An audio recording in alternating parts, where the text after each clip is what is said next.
My name is Megan Harper. I'm 39 years old, and the last time my father looked at me without a trace of disappointment, I was 13 and still naive enough to believe his stories about honor and family legacy. Now, sitting in the back corner of the Portland Community Hall, I couldn't help but feel the irony as I watched my cousin's retirement party unfold in its picture-perfect, small-town Oregon way.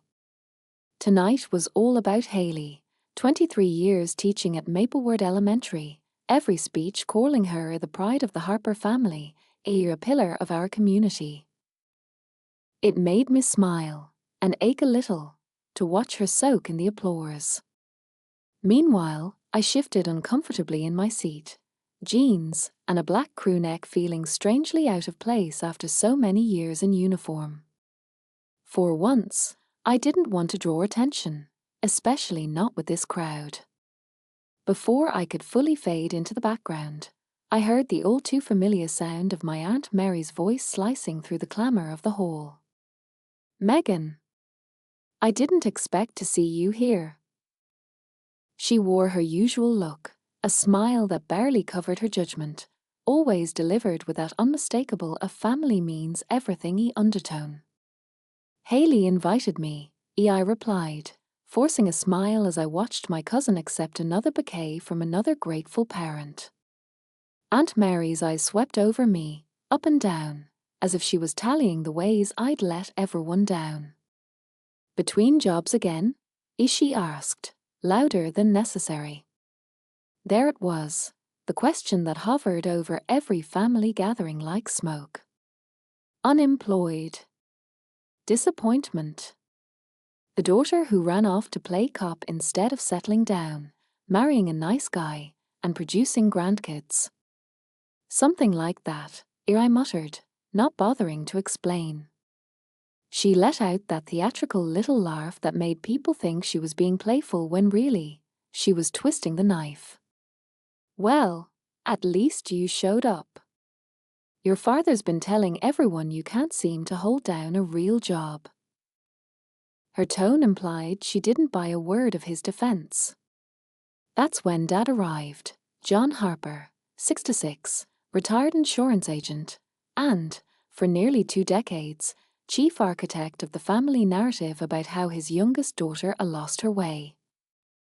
He placed a firm hand on my shoulder, making sure anyone who was watching could see him play the loving father. "We're just proud Megan found something," he announced, the perfect blend of fake pride and thinly-veiled disappointment. "Dad," I acknowledged, nodding.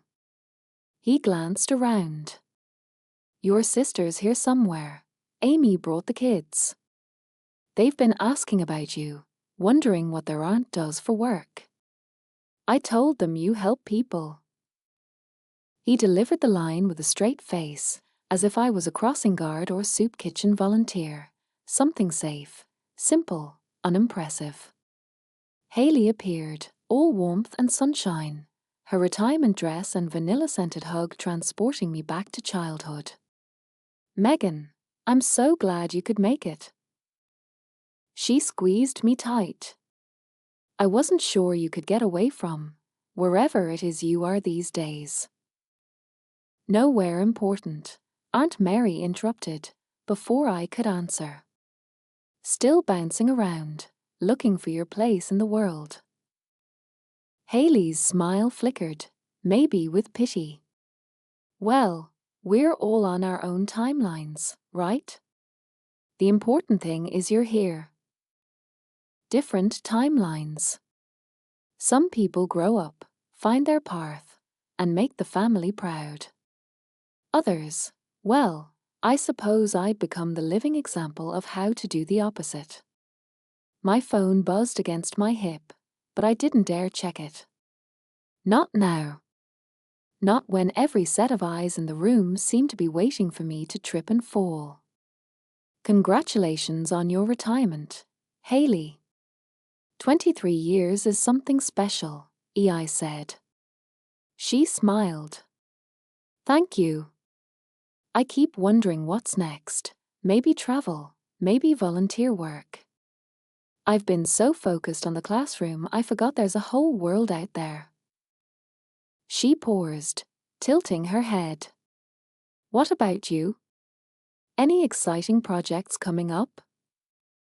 Before I could answer, Uncle Eric materialized, beer in each hand, wearing that same smirk he'd had since I was old enough to roll my eyes at him. Projects? Who? That's a kind way to put it. Megan here is still figuring out what she wants to be when she grows up. Haley shot him a warning look. Eric. He shrugged. Some people are late bloomers. Nothing wrong with that. Heck, at least she's got job security, even if it's not exactly the most prestigious work. Job security. Like I was cashing unemployment checks instead of doing work he couldn't even imagine. But tonight, I bit my tongue. They'd all find out soon enough. My phone buzzed again, just as the MC announced Haley's speech was about to begin. Dad gestured for me to stay put. He didn't want me sneaking out before the main event. So I stayed, listening as my cousin thanked the town, the school, her family. Her words about his serving others in different ways echoed, and for a moment, I wondered if she meant me, too. Maybe. Maybe not. As the speeches faded and people scattered for cake and coffee, I sank back into my seat and watched the social choreography, an outsider in my own family. The truth was, none of them really knew who I was anymore, or what I did. That suited me just fine. I ended up near the back wall, picking at a piece of carrot cake while the crowd gradually thinned and voices grew louder over the clatter of coffee urns. Family members formed their little clusters, cousins trading parenting stories, old friends reminiscing, Haley moving gracefully from group to group, still the center of attention. I tried to disappear, but it never works in a Harper family gathering.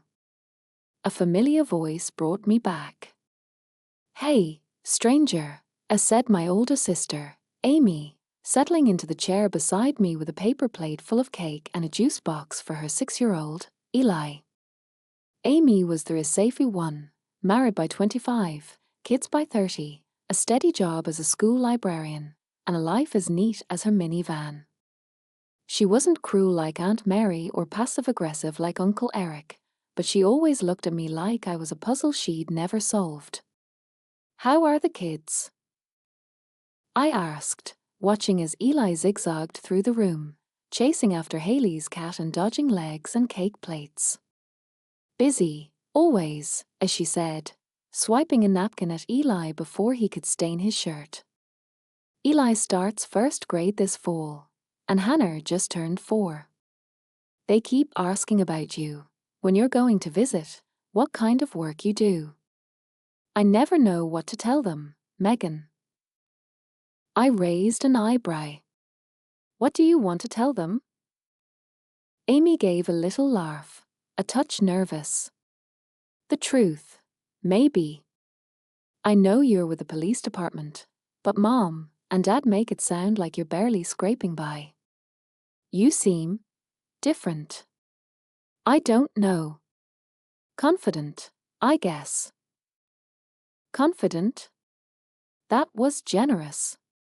Most days, I felt more like a rope pulled tight between two worlds, the person I was for my family, and the woman I became every time I put on the badge. My phone buzzed again, persistent, but I ignored it. Amy saw me glance at my phone. You sure everything's okay? Yeah, Eli lied. Just work stuff. Never really stops. Before she could press, Eli came charging over, face lit up with the uncomplicated joy only a kid can summon. Aunt Megan, do you drive a police car? Do you carry a gun? His questions tumbled out, and Amy winced, embarrassed. It's okay, Eli said, crouching down to his level. Want to see something cool? I reached into my jacket and pulled out my wallet badge, the one that always felt heavier than it looked. Eli's eyes went wide. "Why?" he breathed, running a tiny finger over the raised letters. Portland Police Bureau. "Are you a good guy or a bad guy?" "One of the good guys," I said, meeting his gaze. He grinned, then promptly abandoned me for a piece of unattended cake. Amy stared at the badge, her expression unreadable. Maybe for the first time, she realized there was more to my job than writing parking tickets or standing at parades. "Detective Harper," she read softly, like she was tasting the words for the first time. "I thought you were a patrol officer." "I was. Now I'm with Special Victims. I investigate missing kids. Sometimes worse." She was silent, searching my face for something, maybe regret or pride. I wasn't sure which. Before either of us could say more, my phone buzzed again. 3 missed calls now, 2 texts, and an alert that made my pulse spike. "All units, child abduction. Blue Hunter, 7-year-old female, Powell Boulevard." I stood up so quickly my chair scraped the floor. "I have to take this," I said, heading for the exit. Amy tried to call after me, but I was already outside. The air was cool, the parking lot quiet except for the distant hum of traffic.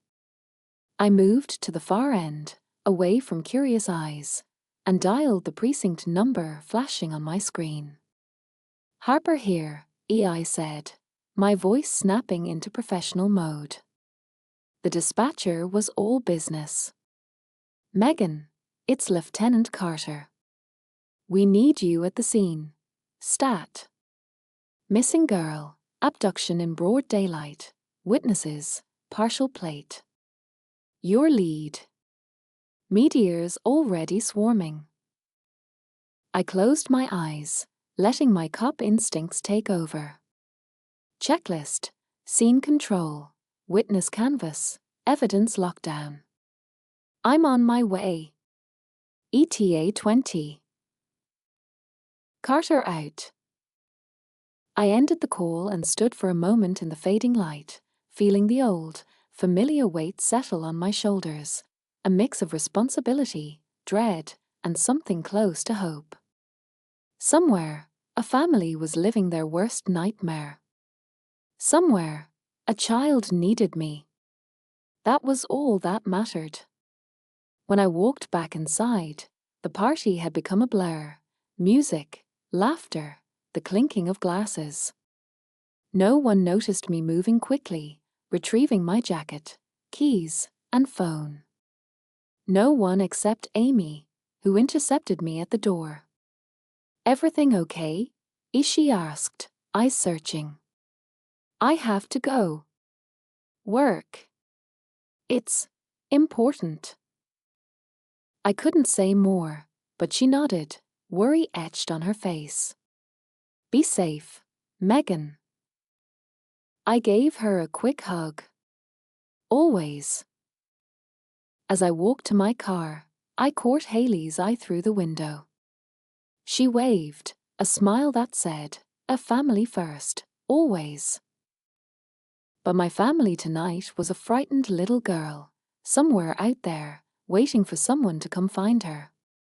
I drove off into the dusk, police radio crackling, leaving behind a room full of people who would never understand the life I'd chosen, or why I kept choosing it, over and over again. The drive from the community hall to Southeast Powell was only 12 minutes, but it felt both impossibly long and terrifyingly short. Every red light, every slow driver in front of me, was a personal affront. By the time I reached the block where the abduction had happened, the sun was low and the whole street pulsed with urgency. Patrol cars, flashing lights, yellow tape, a news van already idling at the curb. I pulled up fast, clipped my badge to my belt, and took a steadying breath. I'd done this dozens of times, too many, but every new case cut deep, especially when a child was missing. As I stepped out, the on-scene officer, Reynolds, spotted me. "Detective Harper, over here," he called, waving me to a cluster of anxious people, 2 patrol officers, a young mother sobbing into a neighbor's arms, and an older man pacing the sidewalk in agitation. "What do we have?" I asked, scanning for the telltale signs, the discarded backpack, the tire marks, the small pink shoe in the gutter. Reynolds briefed me quickly. 7-year-old girl, Samantha Bryant, taken from the front yard at 4:17 p.m. Mom looked away for 2 minutes to answer the door. Neighbor across the street saw a blue Honda Accord, older model, partial plate G82. The car stopped. The suspect grabbed her and drove off eastbound. The mother, Lori Bryant, looked up as I approached, her face streaked with tears, knuckles white as she gripped her phone. "Mrs. Bryant, I'm Detective Harper. I'm leading the investigation. I promise you, we're going to do everything we can to bring Samantha home." She nodded numbly, then gasped, "Is she? She was just playing with our dog." I told her not to go past the mailbox. Her voice broke, and I offered her a tissue from my pocket. "Can you tell me about anyone suspicious in the neighborhood? Any arguments? Any strangers?" She shook her head. "Nothing. Everyone here knows everyone." A textbook answer, but I filed it away. Sometimes the monster was someone you'd never suspect. I moved quickly, checking in with officers, getting updates. Uniforms canvassed door to door, looking for cameras, witnesses, anything. I got on the radio. "All units, broadcast the blue Accord, partial plate G82, possible child abduction, southeast Portland. Last seen heading toward I-205. Contact OSP and Vancouver PD, activate Amber Alert." Then I ducked under the tape, crouching to examine the patch of grass where Samantha had last been seen. I saw the tiniest details, a faint imprint of sneakers, an upturned plastic tiara, a tuft of brown hair snagged on a bush. I pocketed the tiara, mentally adding it to the evidence list. Reporters were massing by now, cameras ready, mics in hand. I ignored them and focused on my team, who moved with quiet urgency. Techs dusting for prints on the mailbox. Officers photographing tire treads and gathering security footage from houses up and down the street. Neighbors clustered in small, nervous groups, whispering and watching us work. My phone rang, a number from the FBI field office. I answered without hesitation. "This is Harper." A clipped voice. "Detective Harper, this is Special Agent Tyler from the Portland FBI. We have jurisdictional concerns. Interstate transport's a possibility. Local PD asked us to coordinate. We're sending an agent to your scene and can have the full task force ready within the hour." "Copy that. Get your team up to speed. We need all eyes on the highway cameras and plate readers. Suspect may try to cross into Washington." Tyler was already barking orders before I finished. I could feel the momentum building, the weight of federal resources suddenly behind us. It was the kind of partnership that didn't always run smoothly, but I'd learned long ago to let ego go when a child's life was at stake. Within half an hour, Agent Tyler himself arrived, tall, dark suit, the kind of a fed presence that made everyone stand up a little straighter. He pulled me aside. "Detective, I've reviewed your reports from last year's abduction cases. You've got a track record." He didn't have to say it. The city remembered every time a kid didn't make it home. This one feels different, EI said. It's organized, quick. No ransom note, no obvious motive. He nodded. This guy, whoever he is, knows how to disappear. But we're going to catch him. Our cyber team's monitoring social media and dark web chatter already. There's chatter about abductions matching this MO as far south as Sacramento. I glanced at the anxious crowd beyond the tape. Let's hope we're not too late. The next hour was a blur of movement. I watched the team move, everyone focused, every call urgent. Officers stopped cars on the highways, feds pulled plate data, every surveillance camera along the interstate route was checked for a blue Honda. The Amber Alert went live, blasting phones and TV screens across Oregon and Washington. At some point, I felt my phone buzz with a text from Amy. Are you okay? Thinking about you. Love you. I didn't answer, but her message settled in my chest like a warm stone. I knew she was worried, probably telling Dad and Aunt Mary that Megan's at work, but she'd never guess I was already knee-deep in the most important case of my career. Standing in the waning light, I looked around at the swirling chaos and thought about the Bryant family. Samantha, 7 years old, now a name and a missing face on the news. I made myself a silent promise, not on my watch. Not this time. And as the night set in, the city's heart seemed to beat in sync with mine, each of us holding our breath, hoping for a miracle before sunrise. By midnight, the case had already taken on a life of its own. The command post set up at the Bryant house was a blur of caffeine, clattering keyboards, and the hum of radios. I worked side by side with Agent Tyler and the FBI's task force, poring over security footage, fielding calls from state troopers, and coordinating with patrols in every direction. But beneath the discipline and adrenaline, every parent's nightmare was now my job and my burden. Evidence had started to trickle in. Highway cameras picked up a blue Accord matching the description, speeding onto the northbound I-205 on-ramp just minutes after the abduction. Plate readers caught only 3 of the numbers, confirming the partial plate. At the same time, an alert deputy in Vancouver, Washington, stopped a blue Honda for a broken taillight. But the driver, an older woman, was quickly cleared. False alarm, but a reminder, every minute mattered. A knock on the temporary command post door startled me. It was Amy, clutching a thermos and looking paler than I'd ever seen her. "Meg, I brought you coffee," as she said quietly, as darting over the scene, maps on the walls, a dozen people in tactical vests, tired faces illuminated by monitors. "Dad's worried. He saw the news." I exhaled, the adrenaline ebbing just long enough for me to feel every ache in my body. "I can't talk right now, Amy, but I'm okay. I promise." She stepped closer, voice trembling. "You're not just chasing bad guys. There's a kid out there, and you're the only one I know who can actually find her."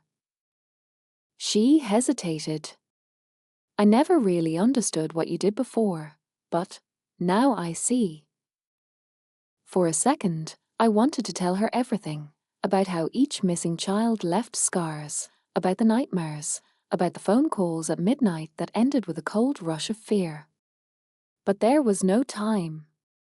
"Go home, Amy. I'll call when I can.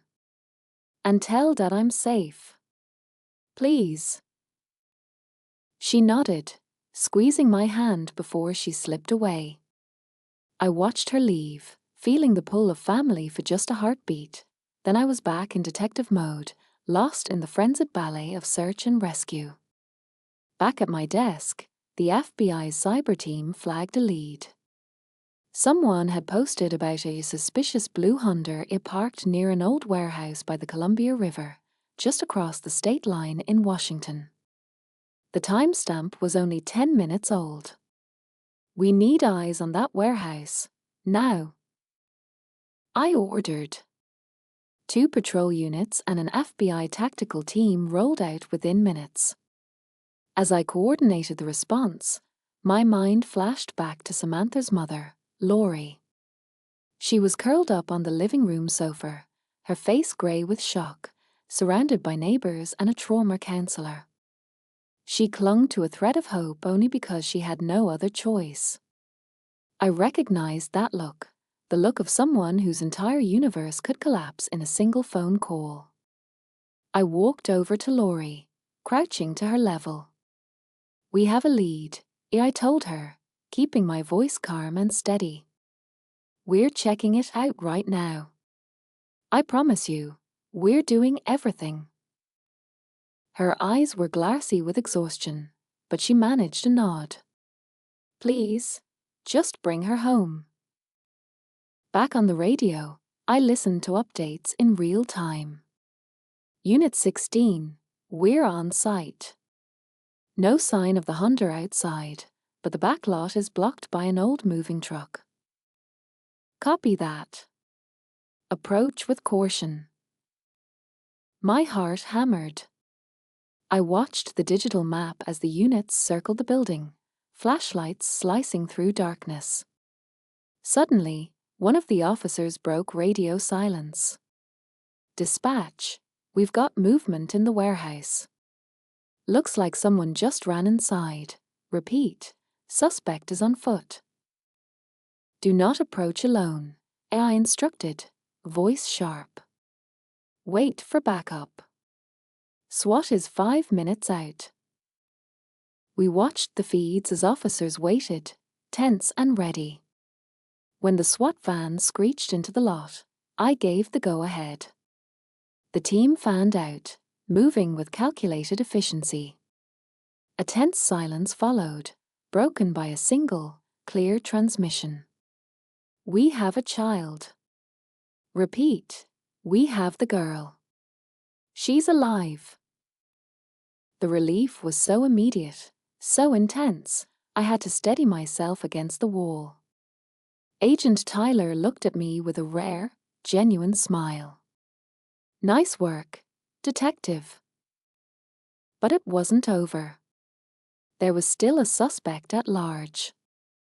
The radio crackled again, a suspect's fleeing on foot, heading south toward the riverbank.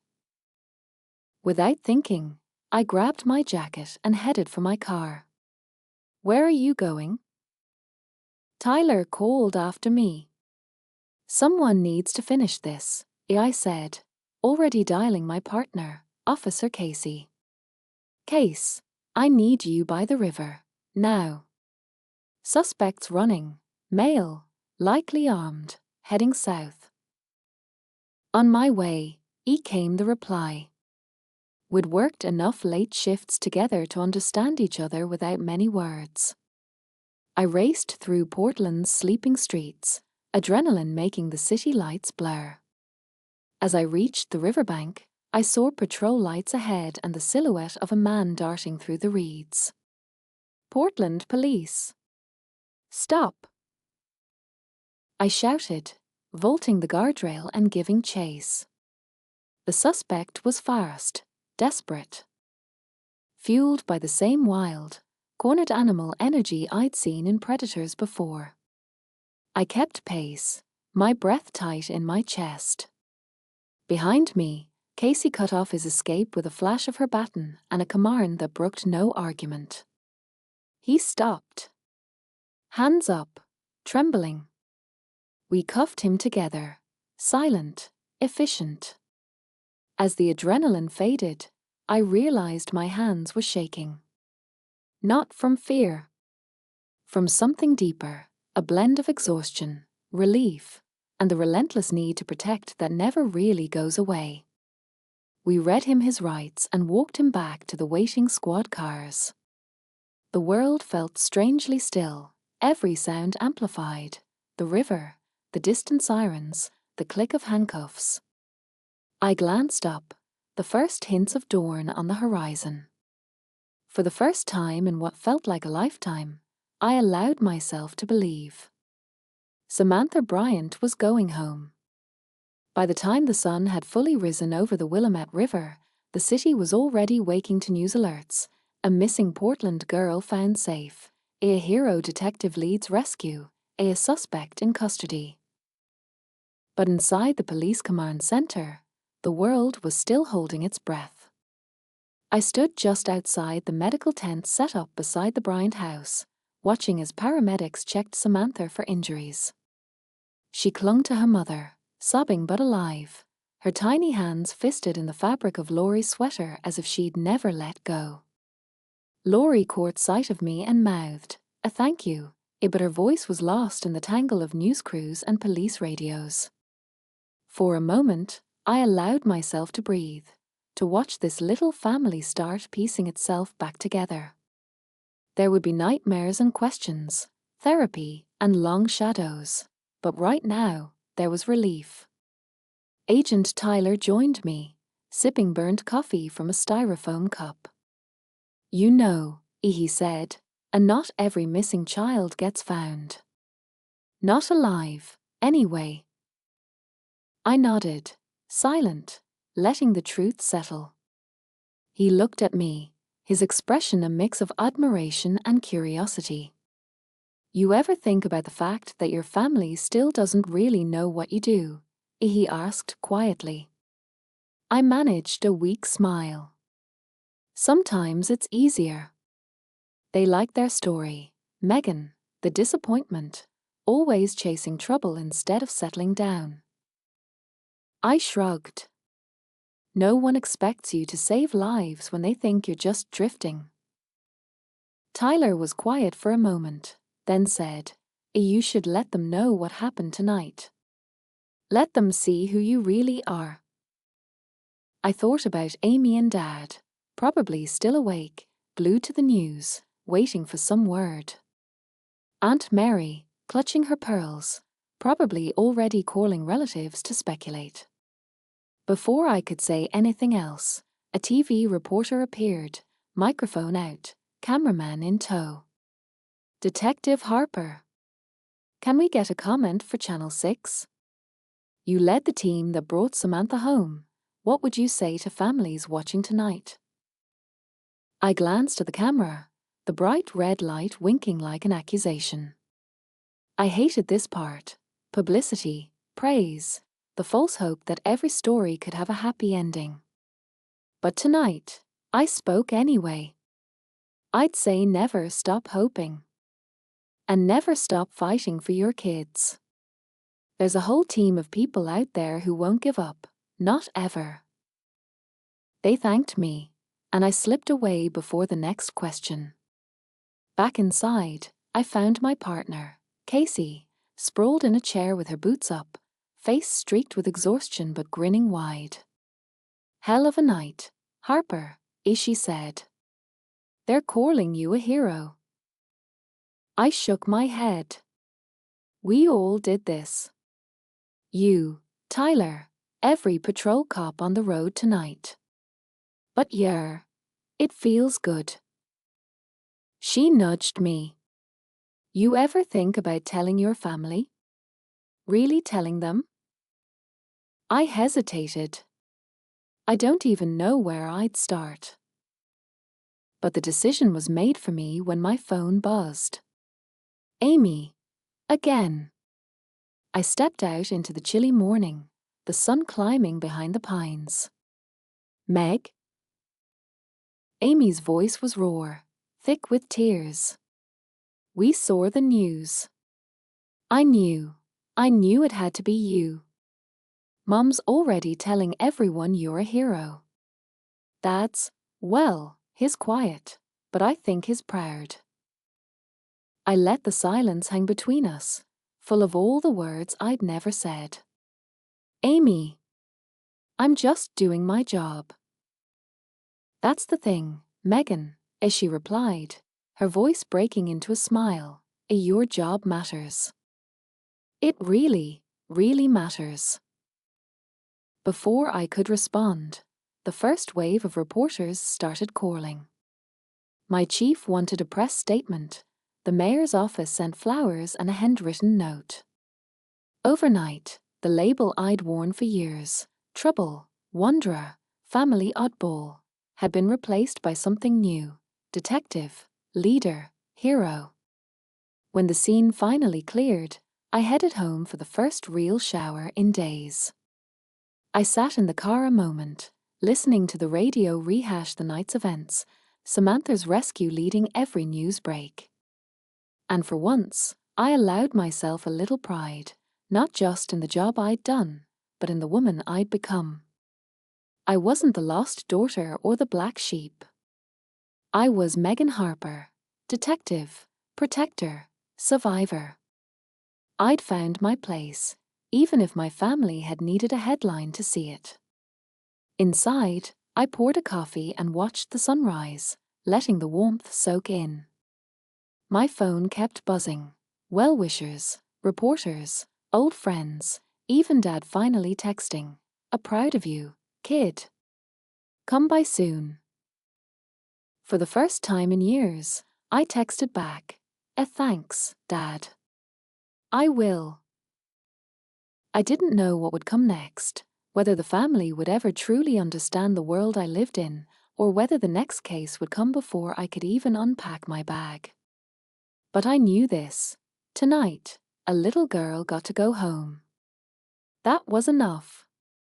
And as the city came alive around me, I knew this was the only home I needed. It was almost noon before I made it across town to Dad's house. The Harper place was a small blue bungalow on the edge of Laurelhurst, unchanged since I was a kid. Same peeling paint, same tire swing, same squeaky gate. But today, something in the air felt different. The news was still blaring from the living room as I climbed the porch steps. Through the open window, I heard my name, the words a hero detective, Erin Dad's voice, softer than I'd ever heard it, saying, "That's my girl." He answered the door in sweatpants and an old Oregon State sweatshirt, hair still mussed from sleep. For a moment, we just looked at each other. The silence between us was heavier than any speech. Saw you on TV, he finally said, clearing his throat. You did good, Meg." The living room was a mess of coffee mugs and newspapers, but at the center of the chaos sat Aunt Mary, Amy, and even Uncle Eric, all glued to the television. On the screen, grainy footage played again and again. Me carrying Samantha Bryant out of the warehouse, my badge flashing, the little girl's arms locked around my neck. Amy jumped up and hugged me, hard. "You're safe," she whispered. Aunt Mary was next, her usual air of superiority crumbling for once as she fumbled for words. "Megan, I didn't realize." As she trailed off, lost for words, and settled for patting my arm. Uncle Eric looked at me with newfound respect. "Didn't know you had it in you, kid. Guess I owe you a beer.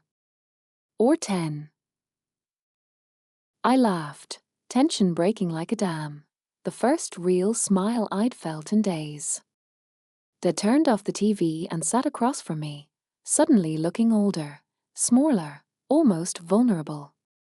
"All those years, Meg." I thought. "I guess I just didn't see what you were doing," he said quietly. "You weren't the disappointment." I was. I was too stubborn to ask. I sat down beside him. "It's okay, Dad.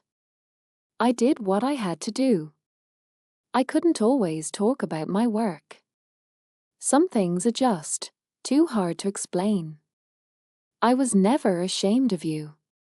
I just needed you to be proud of me." He nodded, eyes shining, and reached out, gripping my hand with a strength that surprised me. "I'm proud." So proud.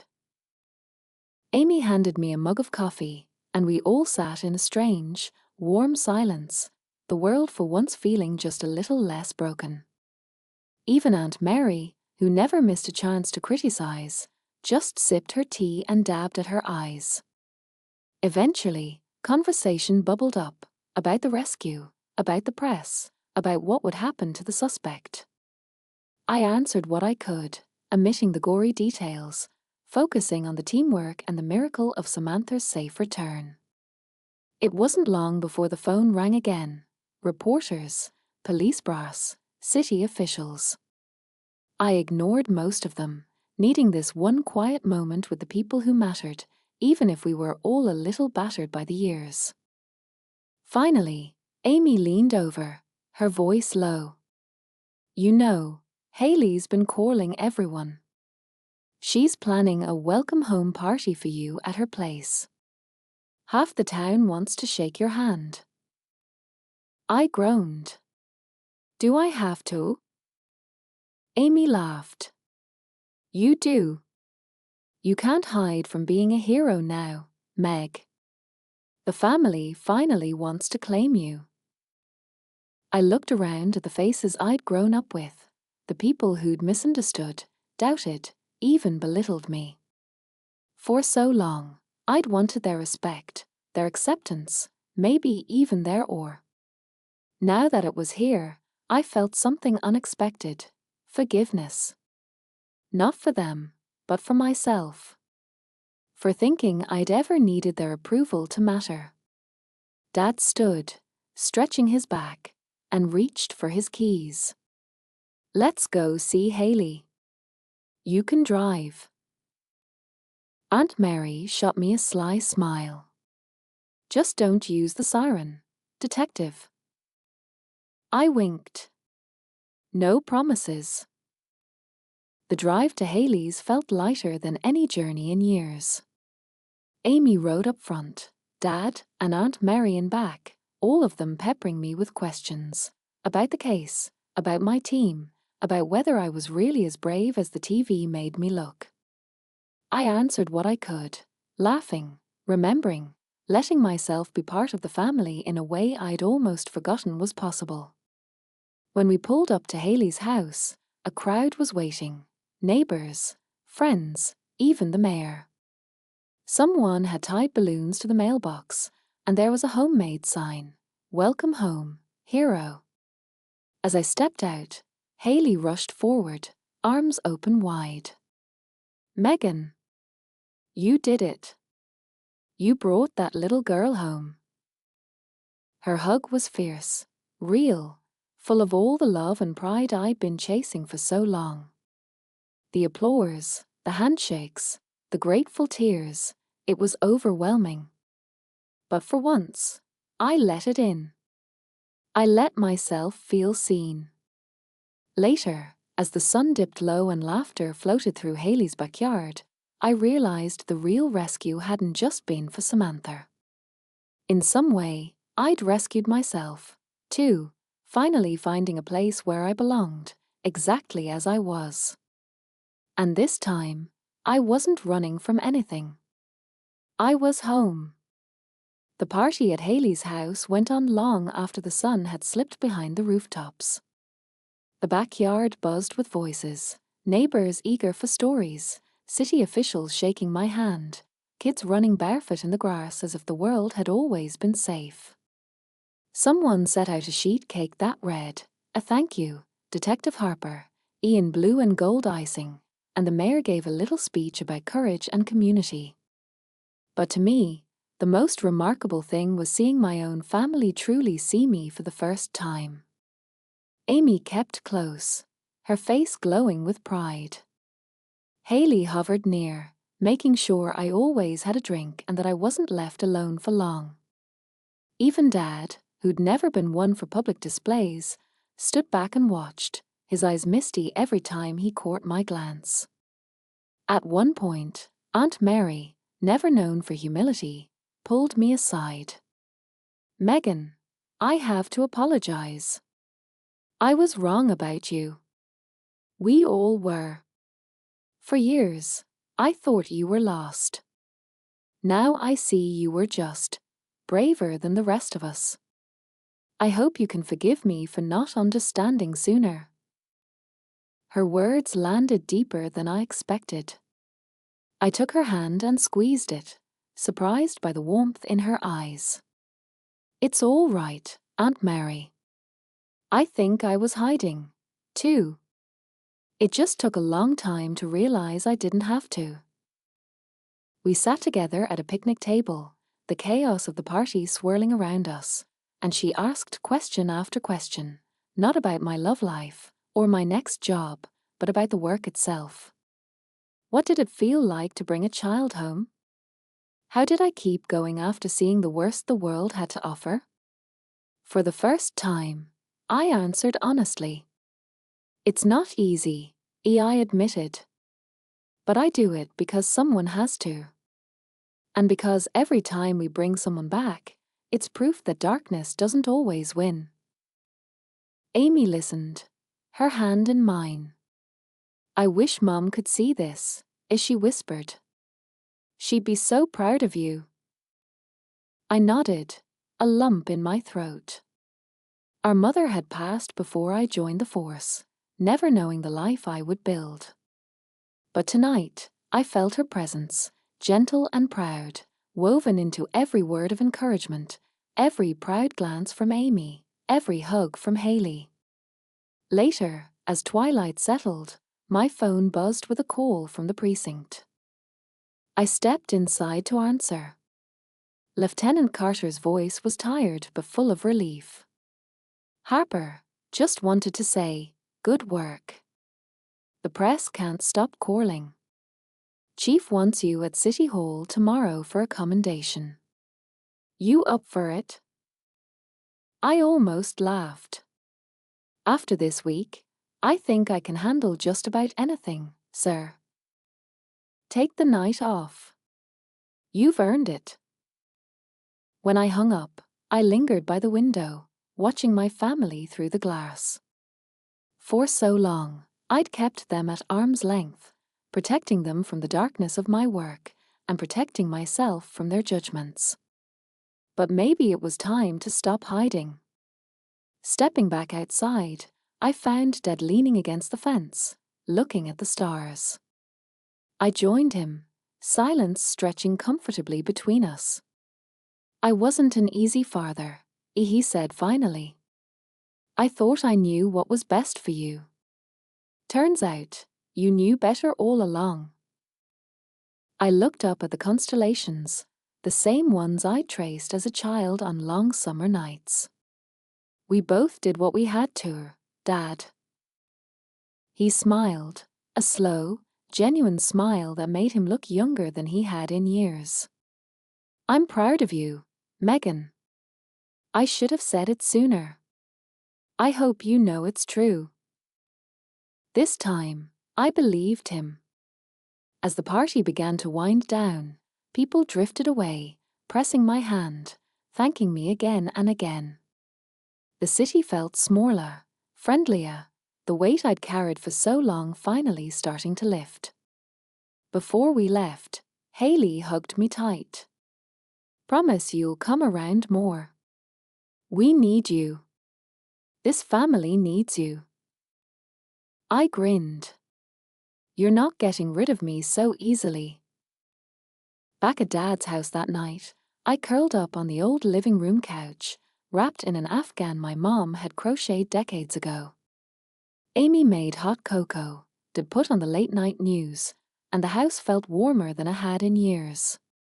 The reporters replayed the rescue, spliced with interviews and sound bites, but this time I watched without flinching.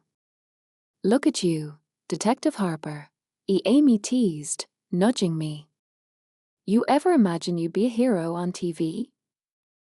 "Never," I admitted, smiling into my mug. "But I'm starting to get used to it."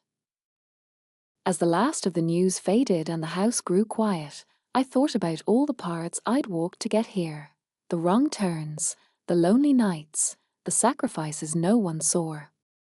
I thought about every kid I hadn't been able to save, and the ones I had. About the way hope could be stubborn, and family even more so. In that moment, I realized that no matter what tomorrow brought, I wasn't alone anymore. My family saw me. My city saw me. And most importantly, I saw myself, whole, floored, strong. Tomorrow there would be new challenges, new darkness to fight. But tonight, I let myself be simply Megan, daughter, sister, friend, and yes, detective. And for the first time, it was enough.